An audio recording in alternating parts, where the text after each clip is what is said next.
Larangan Islam terhadap orang yang berlaku curang. Hadirin jamaah Masjid Baitul Ilmi rahimani wa rahimakumullah. Allah dan Rasulnya telah menjadikan perilaku curang ini sebagai sesuatu yang dibenci. Tidak ada satupun ajaran Islam yang mengizinkan perilaku curang. Bahkan lebih dari itu, perilaku curang bisa menimbulkan banyak dosa-dosa yang lain. Perdagangan tidak sah ketika ada kecurangan di dalamnya. Ya. Dan banyak dosa-dosa lain akibat perbuatan curang. Di antara hadis Rasulullah Muhammad SAW yang sampai kepada kita, Rasul pernah bersabda ketika beliau melihat ada seorang pedagang menggelar dagangannya di sebuah peti. Lalu Rasul masukkan tangan beliau ke dalam. Sampai di dalam ternyata dagangannya jelek. Rasul tanya, kenapa kamu tidak letakkan yang jelek sama seperti kamu meletakkan yang bagus? Lalu Rasul mengatakan, Man ghasyana falaysa minna. Siapa yang menipu kami, siapa yang berbuat curang kepada kami, maka dia bukan bagian dari kami. Enggak main-main ini, enggak diakuin jadi umat Nabi. Taruhannya enggak dapat syafaat. Nauzubillah min zalim. Padahal di hari akhir kelak kita berharap dapat rahmat dari Allah, dapat syafaat dari Rasulullah Muhammad SAW. Lebih keras lagi Rasulullah Muhammad SAW dalam hadis riwayat Imam Muslim berpesan yang artinya, dan tidaklah seseorang berbuat curang ketika dia berbuat curang dia beriman. Tidaklah seorang itu berbuat curang saat dia berbuat curang dia beriman. Artinya ketika ia berbuat curang imannya dianggap lepas. Dan Rasul peringati, maka jauhilah 2 kali disebut. Lalu Rasul pesankan, jagalah dirimu. Hampir di semua sendi kehidupan kita ada kecurangan. Di antara yang gampang aja, khotib lagi ngomong, sibuk ngomong sama teman sebelah, itu curang. Yang lagi ngomong, diam. Kalau khotib lagi ngomong, dengarkan. Bahkan kata Nabi, kalau kalian ngantuk, pindah tempat duduk. Tujuannya supaya apa? Supaya dengerin khotib.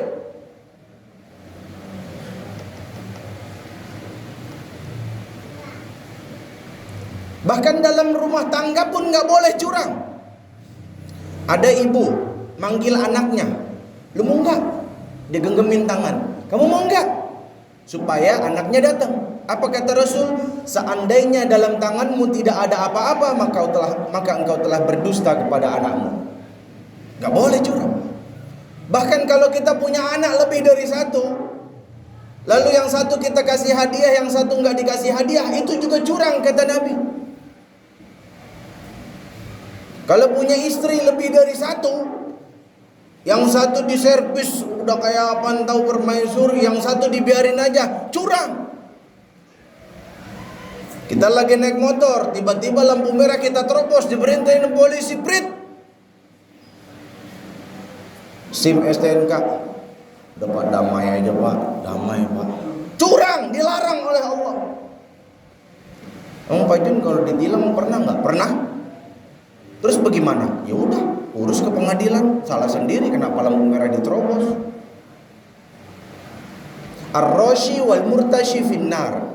Orang yang nyogok, orang yang nerima sogok, dua-duanya masuk neraka. Urusan sekolah, ntar lagi nih UTS, PTS, penilaian tengah semester, atau apalagi istilah barunya. Banyak yang curang. Nyontek ke teman, nyontek ke HP, nyontek ke catatan. Pak, kalau nggak nyontek ntar nilainya jelek. Belajar. Mau nilai bagus, usaha. Di sekolah tempat saya ngajar yang satu lagi, saya pernah sedih ngelihat ada murid ngomong begini. Kalau bahasa Jawanya nelongso. Sedih dia. Dibilang apa, Pak? Saya pikir-pikir kayaknya nggak ada gunanya saya belajar, Pak. Kok nggak ada gunanya? Ya iya, saya belajar capek-capek, yang dapat nilai bagus orang yang nyontek. Pengawas diem aja.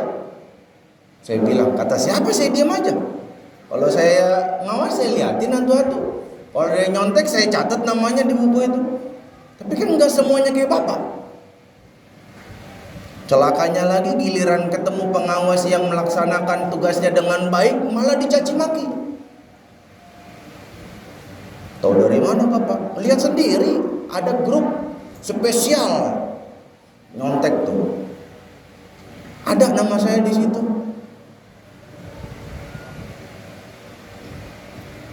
Pertanyaannya, kalau semua orang bergantung kepada tindak curang, mau jadi apa negeri ini? Ada salah satu guru SMA saya yang sampai sekarang saya masih ingat. Namanya Pak Darman. Pak Darman itu pernah jadi pembina upacara. Karena beliau guru bahasa Indonesia, amanatnya unik.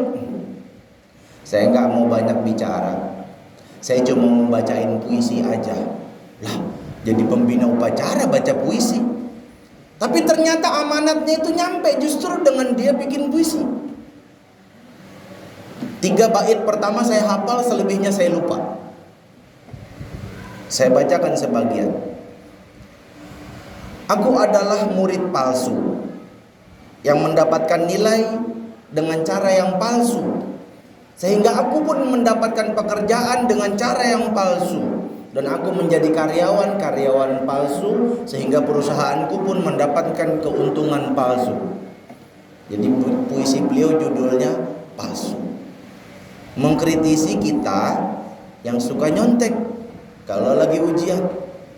Yuk dari sekarang punya tekad, berhenti nyontek, belajar. Masih ada waktu, berapa pekan lagi? 2-3 pekan, maksimalkan. Gak ngerti, tanya gurunya. Gak ngerti PAI, tanya ustadznya, Ustadz Adi. Gak ngerti komputer, tanya Pak Tomo. Gak ngerti kimia, tanya Pak Indra. Tanya semuanya. Memang kan kadang-kadang guru udah selesai ngajar, ada yang mau nanya, diam. Pas ulangan, agak ngerti Pak. Lah, bagaimana rumusnya itu? Pada prinsipnya Islam melarang tindak kecurangan dalam bentuk apapun. Ini kita ngomong mikro. Sekarang kita ngomong makro. Dalam urusan penyelenggaraan negara boleh curang nggak? Nggak boleh. Orang yang mengambil kepemimpinan dengan cara yang curang bukan bagian dari umat Rasulullah Muhammad SAW. Tugas saya sebagai dai, sebagai khatib, 2. Ke atas mengingatkan, ke bawah menghimbau. Kepada pemerintah saya ingatkan, berhenti berbuat curang. Tadi yang ngomong gak mau ikutan kampanye, sekarang mau ikutan kampanye, pakai segala nyebutin undang-undang, pasalnya gak semuanya dibaca.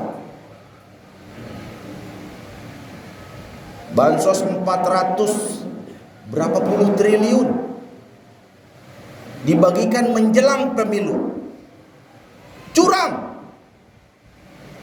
Dulu waktu kampanye bilang presiden kita seperti Umar Ibnul Khattab. Jauh.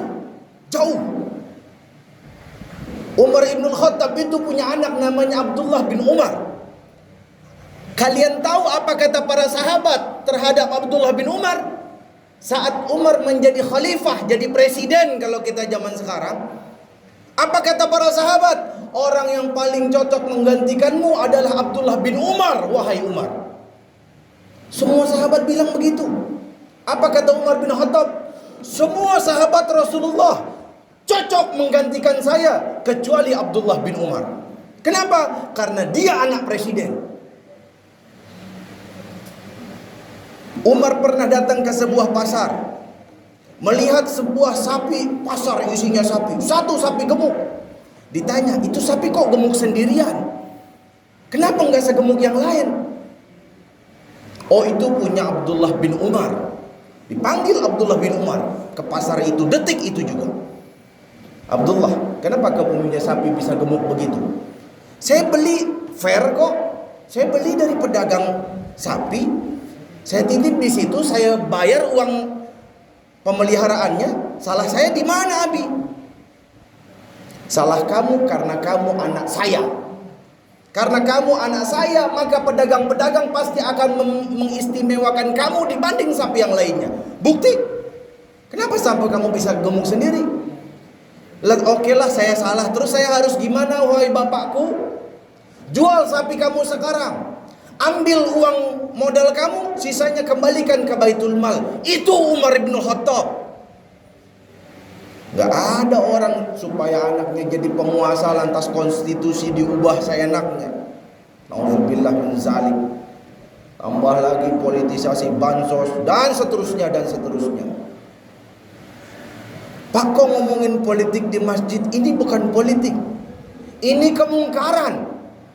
Wajib saya sampaikan, karena Rasul bersabda, man ra'a minkum mungkaran falyughayyirhu biyadik. Barang siapa di antara kalian yang melihat kemungkaran, wajib merubah dengan tangannya. Fa illam yastati', kalau enggak mampu dengan tangannya, fa bilisanih, dengan lisannya. Kalau enggak mampu dengan lisannya, fa biqalbih, dengan hatinya. Wa dzalika at'aful iman, itu selemah-lemahnya iman. Kata Nabi, orang yang melihat kemungkaran tapi tidak mau menasehati, tidak mau melakukan nahi mungkar, maka dia setan bisu. Sementara pelaku kemungkarannya itu setan yang bicara. Ke atas saya ngingetin, karena emang tugas ulama begitu. Ulama sepanjang zaman semuanya menasehati penguasa agar mereka lurus. Tapi ke bawah saya menghimbau kepada semuanya, saya menghimbau jangan jadikan capres, cawapres, caleg apapun itu sebagai nabi baru. Bela silakan, tapi nggak usah sampai memutus silaturahim. Bela silakan, tapi jangan sampai membuat kita sampai berlebihan melewati batas. Kalaupun terjadi siapapun yang terpilih dengan segala dialektikanya, terima, itu takdir dari Allah. Kalau sesuai dengan yang kita inginkan, bersyukur, alhamdulillahi bini'matihi tatimmus shalihat. Kalau ternyata tidak sesuai dengan yang kita inginkan, apa kata Nabi? Ucapkan alhamdulillahi ala kulli hal. Dua-duanya kita ngomong alhamdulillah. Karena apa? Karena apa yang kita pilih itu sudah cukup selesai urusan kita di situ. Kita cuma wajib berusaha, tidak wajib menang. Yang penting usahanya sesuai dengan cara yang diridhoi Allah Subhanahu wa taala. Aqulu qawli hadza wa astaghfirullah li wa lakum wa lisairil muslimina wal muslimat wal mu'minina wal mu'minat fastaghfiruhu innahu huwal ghafurur rahim.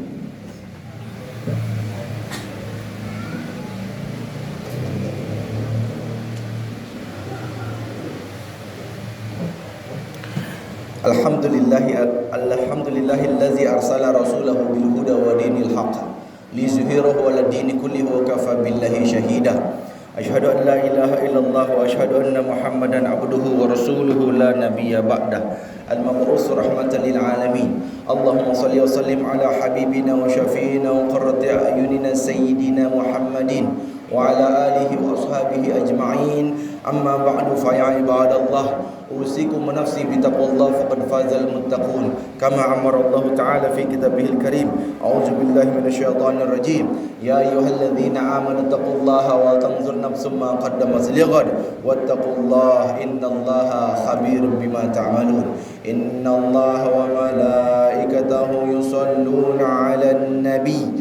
Ya ayyuhalladzina amanu sallu 'alaihi wa sallimu taslima.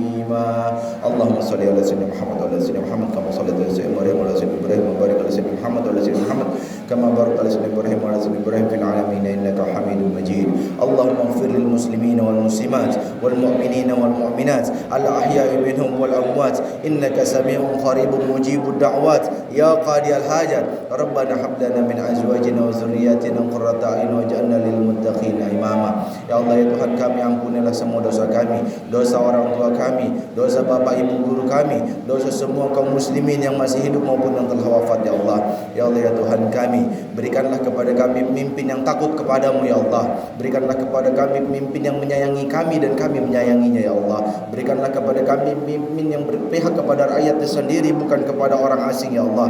Berikanlah kepada kami pemimpin yang jujur, pemimpin yang menyampaikan, pemimpin yang cerdas dan pemimpin yang amanah ya Allah. Ya Allah, ya Tuhan kami, Engkau Maha tahu dan kami tidak tahu, maka berikanlah untuk kami sesuai dengan ilmu-Mu ya Allah. Rabbana atina fid dunya hasanah fil akhirati hasanah qina azabannar. Subhana rabbika rabbil izzati amma yasifun, salamun alal mursalin walhamdulillahi rabbil alamin. Aqimus salat.